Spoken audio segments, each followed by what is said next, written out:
Welcome back to my channel. कैसे हो आप सभी? आई होप आप सभी लोग अच्छे होंगे। हम लोग बहुत सारी चीज़ों में, शादी ब्याह की तैयारियों में बहुत ही ज़्यादा बिजी हैं। बिल्कुल सांस लेने की फुर्सत नहीं है। लेकिन मुझे ना ये वीडियो शूट करना बहुत ज़्यादा ज़रूरी हो गया था, बहुत ज़्यादा ज़रूरी, क्योंकि मैं सच में नहीं चाहती हूँ कि अगेन हमारी फैमिली में, हमारी इस शादी में, बिकॉज जब भी कोई शादी आती है ना, मुझे पता नहीं, ये जो सो कॉल्ड हेटर्स है, जो गंदगी फैलाने वाली औरतें होती हैं, इनको मैं ये बोलूँगी, जो सिचुएशन को नहीं समझती हैं, जो घर के माहौल को नहीं समझती हैं और सिर्फ अपनी अंदर की भड़ास आग ऐसे निकालती हैं आके, ताकि जानबूझ के हमारी फैमिली में इधर से उधर बातें करेंगी। मतलब एक बात बताओ, 10 से 12 मिनट की वीडियो में इंसान सब कुछ दिखा सकता है? नहीं दिखा सकता है। सब कुछ बता सकता है? नहीं बता सकता है। बट स्टिल वो ऐसी हरकतें करेंगी कि आपके घर में, आपके माइंड में, आपके यूट्यूब पे कंट्रोवर्शियल चीज़ें हो, कंट्रोवर्सी फैले। सीरियसली मैं जस्ट मार्केट गई थी एंड मार्केट से एक बात बताओ, मुझे शौक है बिना मतलब में पैसे खर्च करने का। मेरे को क्यों शौक होगा? मुझे भी है कि मैं भी अपने पैसे बचा के, बट स्टिल मुझे ये लग रहा है कि हाँ, इस चीज़ में कमी है, इस चीज़ में ये है, इस चीज़ को मैं कर सकती हूँ। मैं अपना मार्केट जा रही हूँ, मैं अपने शरीर से कर रही हूँ, मैं अपने जो भी मेरे से हो रहा है, मैं वो जाके उस कमी को पूरा कर रही हूँ। मैं किसी की राह नहीं देख रही हूँ कि कोई मुझसे कहेगा कि तुम करो तो मैं वो करूँगी, तुम ये हो। मैं कुछ नहीं देख रही हूँ, जो मुझे जैसे समझ में आ रहा है मैं कर रही हूँ, क्योंकि एक बहुत बड़ी रिस्पॉन्सिबिलिटी मेरे ससुराल की फैमिली, मेरे सास ससुर, मेरे पति में, हम सब ने, हम दोनों बहू, हमने ले रखी है। और हम अपने हिसाब से जो मुझे समझ में आ रहा है मैं कर रही हूँ, जो भाभी को समझ में आ रहा है वो कर रहा है। बट स्टिल कुछ लोग इतने ज़्यादा घटिया है ना कि वो हमारे चैनल तो छोड़ो, अब मतलब ऐसी ऐसी जगह जाके ऊट पटांग की बातें, गालियाँ, लिटरली सच में यार, गालियों जैसे वर्ड्स का यूज़ कर रहे हैं कि ताकि हमारा मूड ऑफ हो। और मैंने सीरियसली, मैं घर आई और मैं बस प्रीति के पास बैठी हुई थी, तो प्रीति मुझे कुछ कुछ कमेंट्स दिखा रही थी, ऐसे बताया उन्होंने, और मैंने पर्सनली खुद भी देखा। सो मुझे इतना ज़्यादा गुस्सा आया ना, इतना ज़्यादा गुस्सा आया कि ये औरतें, मतलब एक बात बताओ यार, मैं कौन हूँ इस घर की? मालकिन हूँ मैं इस घर की। और जो ये कह रहे हैं ना कि पैसे, बहुत पैसे, किसके पास आज की डेट में पैसे नहीं है? मुझे आप बताओ, किसके पास आज की डेट में पैसे नहीं है? सब कमा रहे हैं, सब अपने शौक पूरे कर रहे हैं, सबके पास गाड़ियाँ हैं, सबके पास सब कुछ है। ऐसा यहाँ कोई गरीब बेचारा नहीं बैठा है जिसके पास पैसे नहीं है। जो आप मुझे कहते हो ना कि निकी के पास पैसे है ना, इसीलिए सारे घूमते हैं आगे पीछे, ये करते हो करते हैं, किस बात का भाई? कौन नहीं कमा रहा है? आप मुझे बताओ ना, आज की डेट में किसके पास पैसे नहीं है? कौन नहीं कमा रहा है? सब कमा रहे हैं, सब फाइनेंशियली बहुत अच्छे हैं। हमारी पूरी फैमिली में ऐसा एक भी बंदा नहीं है जो फाइनेंशियली स्ट्रॉन्ग नहीं है, पहली चीज़। दूसरी चीज़ ये मैं आपको बता दूं, सिर्फ पैसे से करती हूँ मैं, शरीर से। मैं अपने शरीर को शरीर नहीं समझती हूँ, मैं अपने दिमाग को दिमाग नहीं समझती हूँ। सिर्फ ये सोचने में लगा देती हूँ कि सामने वालों को किस चीज़ की ज़रूरत है, उसकी ज़रूरत को मैं पूरी करूँ। उस टाइम ना मैं शरीर देखती हूँ, ना मैं पैसे देखती हूँ, मैं कुछ नहीं देखती हूँ, और मैं वो करती हूँ। ये सिर्फ इसलिए क्योंकि मैं चाहती हूँ हमारा जो रिश्ता है वो स्ट्रॉन्ग बने हर एक इंसान से। मैं ये नहीं बोलूँगी कि मैं सिर्फ इसके लिए कर रही हूँ, उसके लिए, मैं सबके लिए करती हूँ, मैं इक्वली करती हूँ सबके लिए, ठीक है। पहली चीज़ ये हो गई। एंड दूसरी चीज़, कल के ब्लॉग को लेके तो इतनी नेगेटिविटी फैला दी कि देखो अकेले वेलकम कर रही है, अपनी जेठानी को नहीं पूछा, अपनी सास को नहीं पूछा। मतलब आप 10 मिनट की वीडियो से आपने ये पूरा जज करके मेरे को गालियों से, उल्टे पुल्टे कमेंट से एकदम वो कर दिया।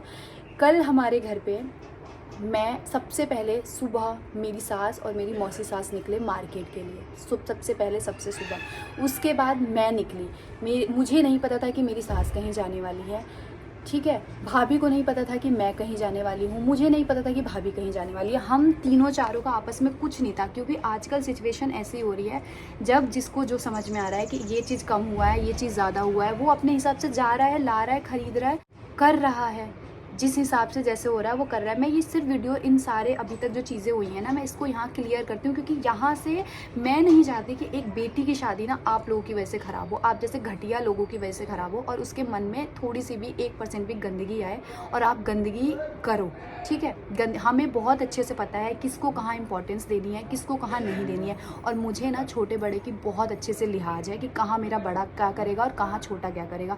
सिर्फ मेरा नेचर ये है ना कि मैं हंसती खेलती कूदती रहती हूँ, जहाँ मुझे नहीं भी बुलाया जाता है मैं वहाँ भी जाके इन्वॉल्व हो जाती हूँ, इसीलिए मैं ज़्यादा हाईलाइट होकर आपको दिखती हूँ। ठीक है, जिसको आपको ये लग जाता है कि आगे ही रहती है, आगे ही रहती है, आगे रहती है। और कल सबसे पहले मेरी सास और मेरी मौसी जी सुबह निकल गए, उनके तुरंत बाद मैं धनवी को स्कूल से लेके आई, मैं निकली अर्चना के कपड़े लेने के लिए।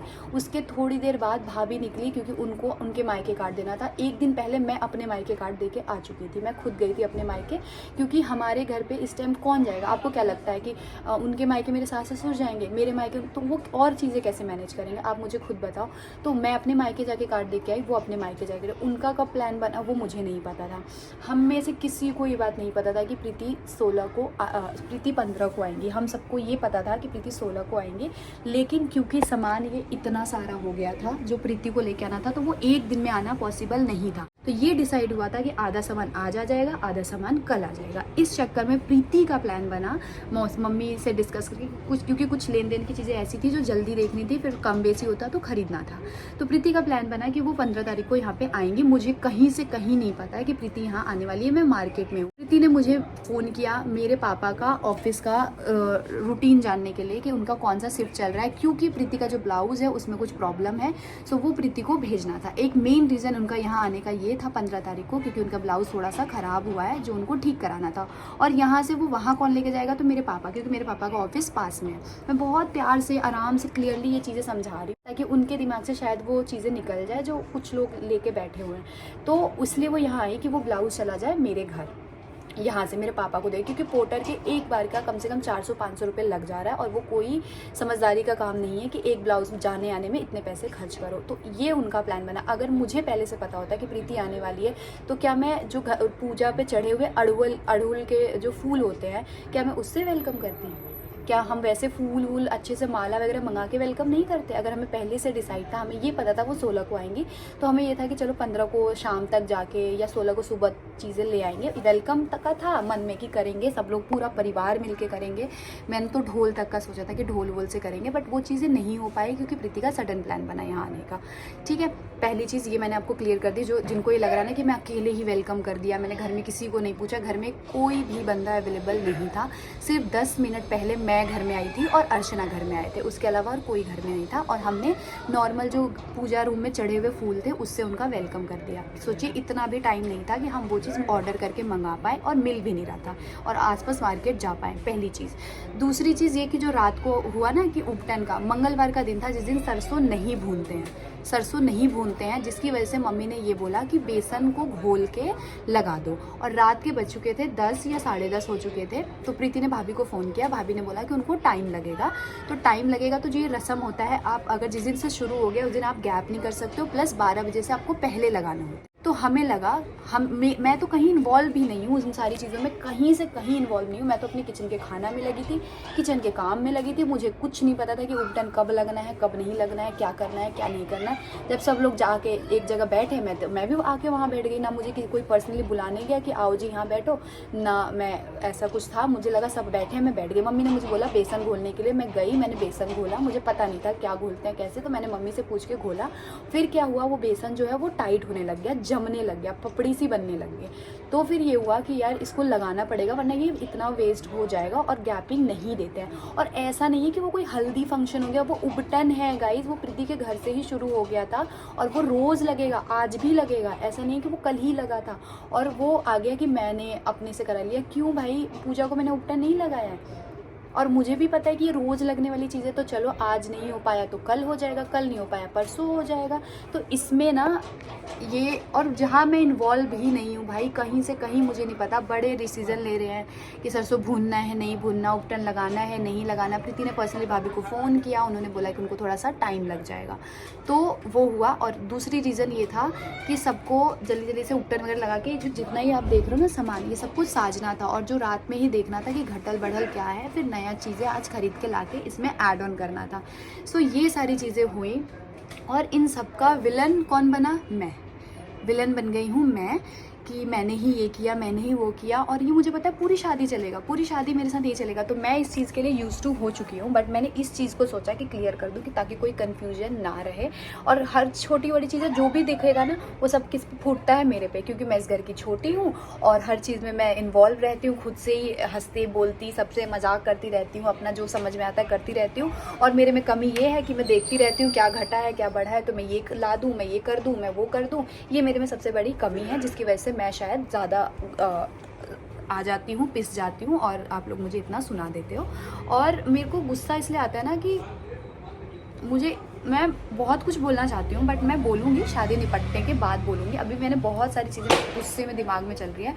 यार मैं भी इंसान हूँ, ठीक है, मुझे भी बुरा लगता है, और बुरा तब इसलिए ज़्यादा लगता है ना कि यार कोई इंसान कुछ चीज़ें नहीं छोड़ रहा है कि हाँ ये चीज़ अच्छा हो जाए, कोई नेगेटिविटी ना फैले। बट स्टिल जहाँ मैं इन्वॉल्व भी नहीं हूँ, कहीं मेरा नाम नहीं है, कुछ नहीं है, जहाँ सब बैठ रहे हैं मैं बैठ जा रही हूँ, जहाँ सब उठ रहे हैं उठ जा रही हूँ, फिर भी ये निक्की ने किया होगा। निक्की को इसमें ना मेरे में कमियां निकालना छोड़ दीजिए। और अभी जिसने भी ये सारी सिचुएशन बिना जाने ये ऊट पटांग कमेंट किए थे, उनको मैं यही बोलूँगी, क्या अब आप अपने उस कमेंट को वापस ले सकते हैं? बिना सोचे समझे जो आपने सोचा 10 मिनट की वीडियो में जो देखा वही सच होगा और आपने बोल दिया। 24 घंटे कैमरा ऑन नहीं होता है, 24 घंटे की सिचुएशन नहीं होती है, पता कब क्या हो रहा है कब क्या नहीं हो रहा है, तो आप अपने वो शब्द वापस अब नहीं ले सकते हो। तो मैं इसीलिए हाथ जोड़ के रिक्वेस्ट करूँगी, आपके घर में भी बेटी होगी और आपके घर की बेटी की भी एक दिन शादी होगी, और आपकी बेटी की शादी में कोई बाहर वाला के कलह करेगा तो आपको कैसा लगेगा, दिल दिमाग से सोचिए। तब इस चीज़ पे आप ज़रूर कमेंट करिएगा। आप मुझसे क्या चाहते हैं? मैं बेचारी बन के कोने में चुपचाप बैठ जाऊँ और मैं हर चीज़ में बोलूँ कि नहीं मेरे को ये नहीं करना है, मैं ये नहीं जाऊँगी, मुंह बना के मैं हर चीज़ में बैठी रहूँ? आप मुझसे ये सोच रहे हो तो वो आपको कभी नहीं मिलेगा। पिछले 4 साल में तो मेरे चैनल पर नहीं मिला है, आगे भी नहीं मिलेगा। मैं हर सिचुएशन में हंसना और मैं खुद से इन्वॉल्व होना जानती हूँ कि मुझे इसमें घुसना है, मुझे इन्वॉल्व होना है, मुझे ये करना है, मेरा वाला ये हिसाब है और मैं करूँगी जब तक जीऊँगी। भगवान ने मुझे जितना दिया है, जितने लायक दिया है, पैसे से, रुपये से, दिमाग से, वो मैं करूँगी, चाहे वो कुछ भी हो जाए।